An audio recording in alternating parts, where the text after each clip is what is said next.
हम लोग क्या पढ़ेंगे? त्रिकोणमिति रेशियो ऑफ सब स्पेशल एंगल्स।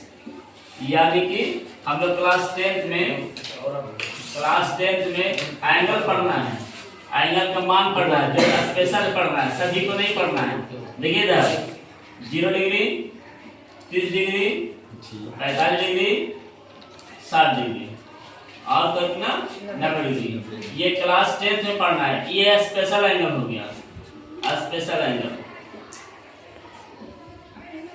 स्पेशल एंगल के बारे में हम लोग पढ़ना है। 0 degree, 30 degree, 45 degree, 60 degree, 90 degree. आज हम लोग पढ़ेंगे 45 डिग्री के बारे में। इसके बारे में 45 डिग्री त्रिकोणमिति अनुपात का मान निकालेंगे, जिसमें हम लोग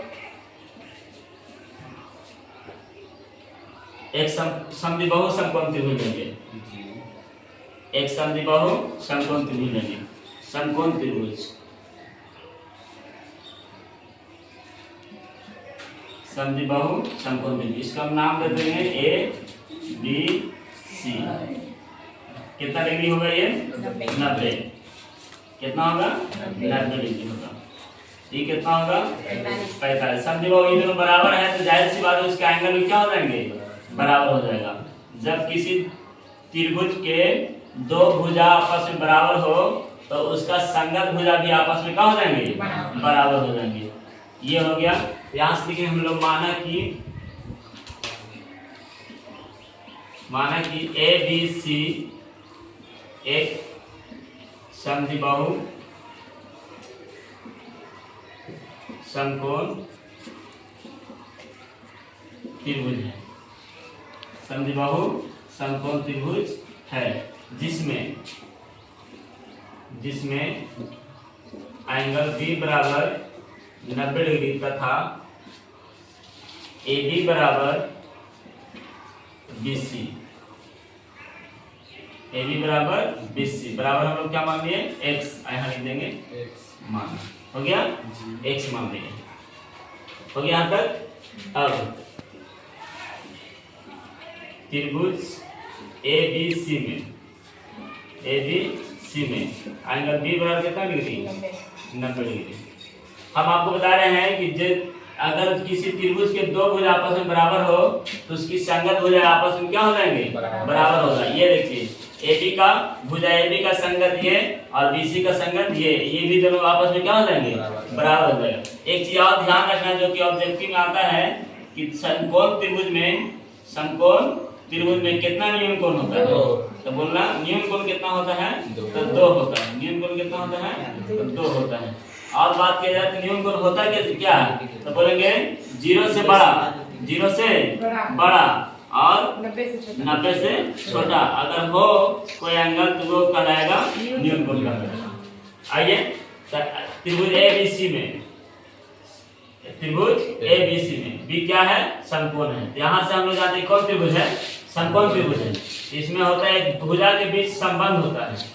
समकोण त्रिभुज के तीनों भुजाओं के बीच एक संबंध होता है। इसका नाम क्या है? कर्ण, जो कि 90 के सामने वाले भुजा को कर्ण कहते हैं। स्ट्रेट पृथ्वी के जो लंबवत खड़ा होता है उसे लंब कहेगा, पृथ्वी के समांतर जो रहेगा वो आधार कहलाएगा। तो समकोण त्रिभुज के तीनों भुजाओं के बीच एक संबंध है। क्या है? संबंध है।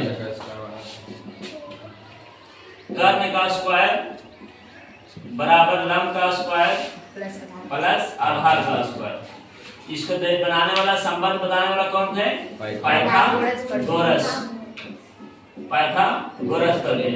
यहाँ से भी एक नंबर आता है, बोलेगा पाइथागोरस करने के कथन बताओ। तो बोलेंगे किसी समकोण त्रिभुज के कर्ण का वर्ग अन्य दो भुजाओं के वर्गों के योग के बराबर होता है। या फिर बोलेगा किसी समकोण त्रिभुज में एक भुजा का वर्ग अन्य दो भुजाओं के वर्गों के योग के बराबर होता है। किसका कथन है? पाइथागोरस का। आइए हम लोग यहाँ से देखते हैं। कर्ण का स्क्वायर मतलब AC का स्क्वायर, लंब का स्क्वायर प्लस AB का स्क्वायर, आधार का स्क्वायर यानी BC का स्क्वायर। ये किसने बनाया? तो बोलेंगे पाइथागोरस प्रमेय से। यहाँ कर्ण कौन है? इसको क्या मान लिया है? X। इसको मान लिया है X। तो कर्ण नहीं मालूम, AC स्क्वायर है। AB कितना? X square. BC कितना? X यानी X स्क्वायर। यहाँ से हो जाएगा AC स्क्वायर बराबर 2SX स्क्वायर, यानी AC का मान आ जाएगा हम लोग का, AC का मान आ जाएगा √2 x²। 2 तो बाहर नहीं आएगा, रूट रहेगा, और डबल x है इसलिए सिंगल x आएगा। AC बराबर आ गया हम लोग का √2 आ गया।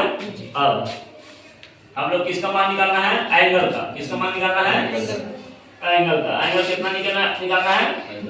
45 का। कितना का मान निकालना है? 45 का। यहां से देखिए,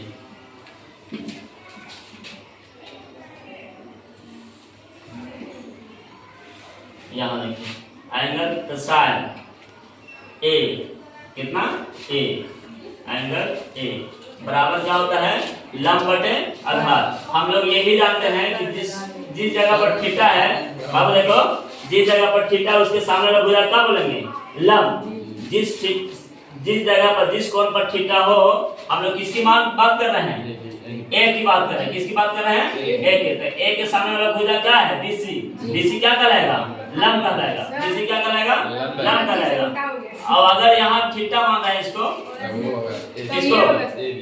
मान रहा है थीटा, तो ये होगा E होगा, ये भी लंब रहेगा, ये भी लंब रहेगा। थीटा किसको मान रहा है हम लोग? A को।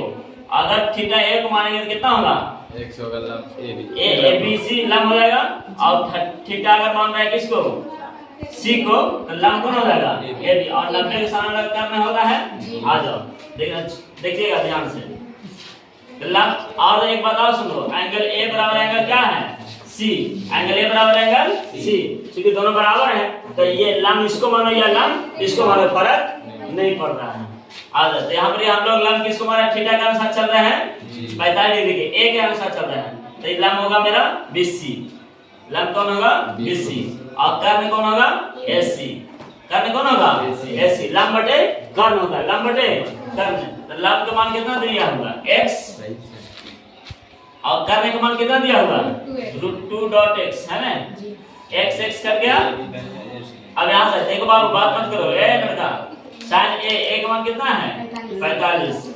और कटेगा तो कितना बचा? 1/√2। ये हो गया हम लोग का साइन 45 का मान। कितना है? 1/√2। इसी प्रकार से सभी का मान निकालेंगे, सभी रेशियो का। तो cos A क्या होगा? आधार बटे कर्ण। आधार बटे कर्ण। आधार कौन है यहाँ पे? AB। और कर्ण कौन है? AC। हो गया। यहाँ से आ जाओ, आधार का मान कितना दिया है? x। और कर्ण का मान कितना दिया है? √2 x कट गया। यहाँ हो जाएगा cos A का मान दिया है 45। और यहाँ से होगा 1/√2। फिर आगे बढ़ेंगे, इसके बाद tan A क्या होगा? लंब बटे आधार। लंब बटे आधार। तो लंब कौन है? BC। आधार कौन है? AB।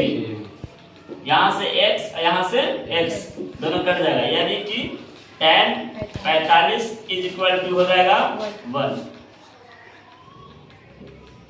3 इसका अपोजिट। 3 इसका अपोजिट। तो साइन का उल्टा कौन होता है? कोसेक होता है। Cosec A। तो कोसेक कितना है? साइन कितना था? BC/AC। तो इसका हो जाएगा AC/BC। AC मान कितना है? √2 x। और ये हो जाएगा x कट जाएगा, यानी कोसेक 45 का वैल्यू हो जाएगा √2। फिर आता है cos का उल्टा सेक। तो सेक cos क्या था? AB/AC, अर्थात आधार बटे कर्ण। यहाँ हो जाएगा कर्ण बटे आधार। कर्ण कितना है? √2 और यह है x। इधर से कट जाएगा, यानी हम लोग का आ जाएगा सेक 45 = √2। ये हो गया। नेक्स्ट है cot। cot एंगल A बराबर क्या होगा? tan का उल्टा है। तो tan क्या है? आधार बटे लंब बटे आधार। लंब बटे आधार, इसमें होगा आधार बटे लंब, AB/BC, यानी x/x। x कट गया। cot 45 बराबर आ जाएगा, cot 45 बराबर 1। इस तरह से हमारा cos किस तरह से 45 डिग्री का वैल्यू 6 त्रिकोणमितीय अनुपात निकल गया। पहला साइन, दूसरा कॉस, तीसरा टैन, चौथा कोसेक, पांचवा सेक और छठा कॉट। ये एग्जाम की दृष्टि से कहा जाए तो बहुत इंपॉर्टेंट है, हर वर्ष लगभग आने जाता है ये। इसके बाद हम लोग पढ़ेंगे 30 डिग्री नेक्स्ट क्लास, फिर 60 डिग्री।